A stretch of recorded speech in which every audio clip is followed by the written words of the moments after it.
Sejam bem-vindos, meu nome é Sami Hessen, diretor do Núcleo Integrado de Saúde São Lucas.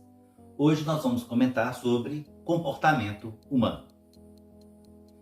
Na natureza, cada ser vivo, cada espécie, ela tem um determinado comportamento.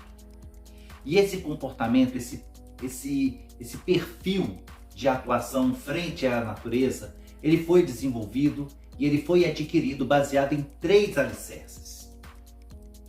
Esses 3 alicerces juntos, eles criam um padrão. E esse padrão é o que faz uma espécie existir e sobreviver nos dias de hoje. Se algum desses alicerces for quebrado, então vai haver uma desorganização e o comportamento da espécie começa a mudar. Dentro do ser humano, dentro da espécie humana, isso também acontece. O primeiro alicerce que nós temos é o alicerce biológico. Nós temos uma programação dentro do nosso cérebro, dentro do nosso corpo, e essa programação que veio da nossa genética, ela foi evoluindo com o tempo. Então, com as eras se passando e com o ser humano mudando, e evoluindo, ele foi mudando o seu perfil de comportamento frente à natureza. E esse perfil de comportamento ele foi mudando através da ação da seleção natural. Na seleção natural, os mais adaptados a um determinado ambiente sobrevivem. E aqueles que não conseguem se ajustar estão condenados a ser extintos. Essa é a teoria mais aceita do porquê grande parte das espécies de seres vivos que viveram no passado não conseguem mais viver hoje. E ao contrário, muitas espécies que vivem hoje, elas existem porque elas se adaptaram ao nosso ambiente melhor do que outras. E a seleção natural, ela atua diretamente no nosso comportamento. Porque ela faz com que a gente tenha medo do perigo. A gente consegue perceber uma situação de perigo e você procura evitar essa situação. É o que acontece, por exemplo, com os homossexuais. Até uns anos atrás, a grande maioria dos homossexuais, eles não manifestavam a sua sexualidade. Eles escondiam isso. Por quê? Porque o padrão de comportamento da época inibia esse tipo de manifestação. Então, antigamente, a grande parte dos homossexuais, eles não demonstravam esse comportamento ou essas tendências porque eles tinham medo de serem julgados e condenados por esse perfil de comportamento. Isso vem mudando e pelo fato dessa noção de perigo, de ser agredido, de sofrer bullying, de sofrer retaliações, esse medo ele vai se perdendo. Então os homossexuais hoje em dia têm muito mais liberdade de se mostrarem, de se tornarem públicos, porque a noção de perigo ela está se deixando de existir. Porque a seleção natural hoje ela não é tão agressiva quanto era há 30, 40, 50 anos atrás. O segundo alicerce que nós temos é a reação neural automática. Também sobre a ação do efeito da seleção natural. Na reação automática, de repente você está frente a frente com uma situação de estresse, de perigo, ou às vezes você se transforma numa pessoa extremamente agressiva ou extremamente polêmica, porque você foi submetido a uma situação inesperada em que a sua reação ela foi muito neural, ela foi muito automática, você não pensou no que você ia fazer. E isso também acontece porque dependendo da situação que você foi envolvido, você reage de uma maneira às vezes inapropriada. Foi o que aconteceu com Will Smith, quando ele deu um tapa na cara do humorista na festa do Oscar. Uh-oh, Richard! Oh, wow!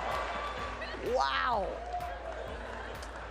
Will Smith just smacked the shit out of me.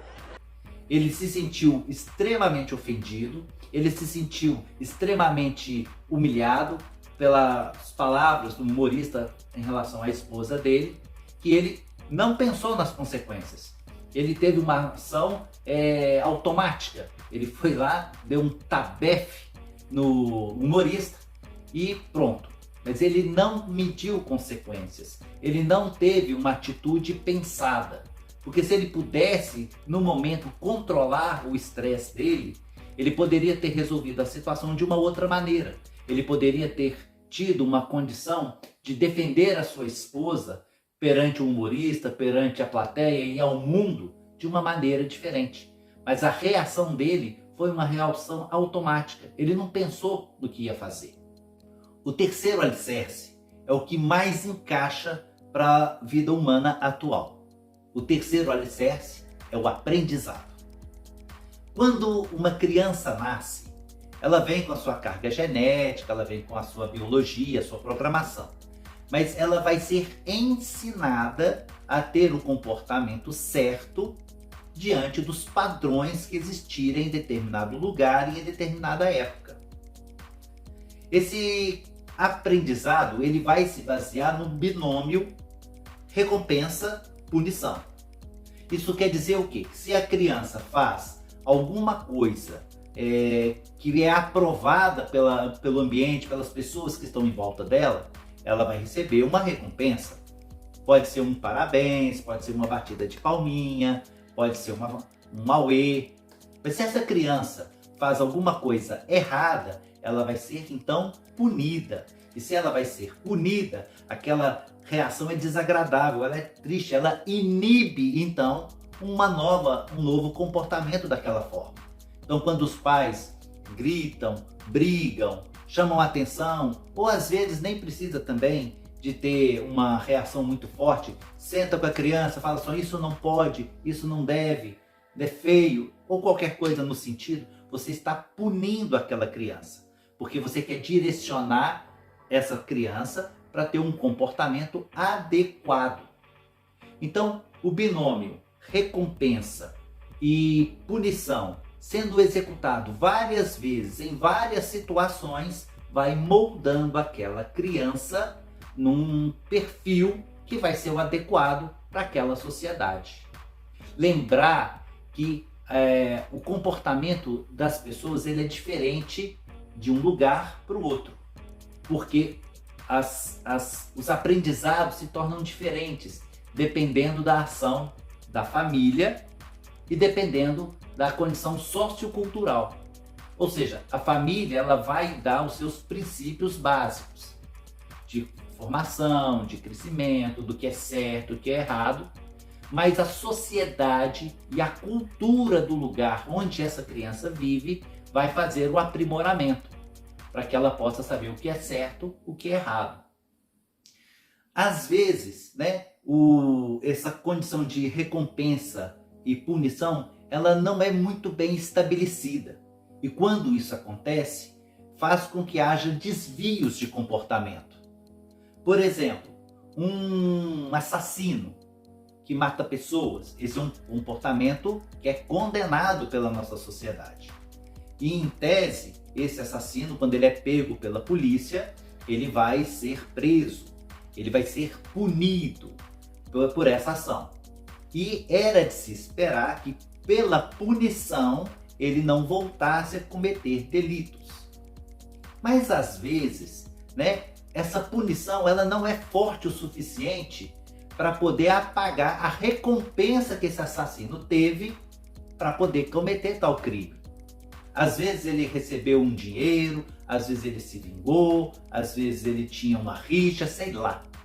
A recompensa que ele teve para matar uma pessoa, seja por dinheiro, por qualquer outra condição, foi maior do que a punição. E é por isso que muitos prisioneiros, depois que eles recebem uma liberdade, eles voltam a cometer delitos. Por quê? Porque a punição não é forte o suficiente para poder combater a recompensa que ele tem em cometer crime. Se você gostou desse vídeo, você curte, compartilha e se inscreve no nosso canal. Esse vídeo, mais uma vez, foi patrocinado pelo Núcleo Integrado de Saúde São Lucas. Obrigado!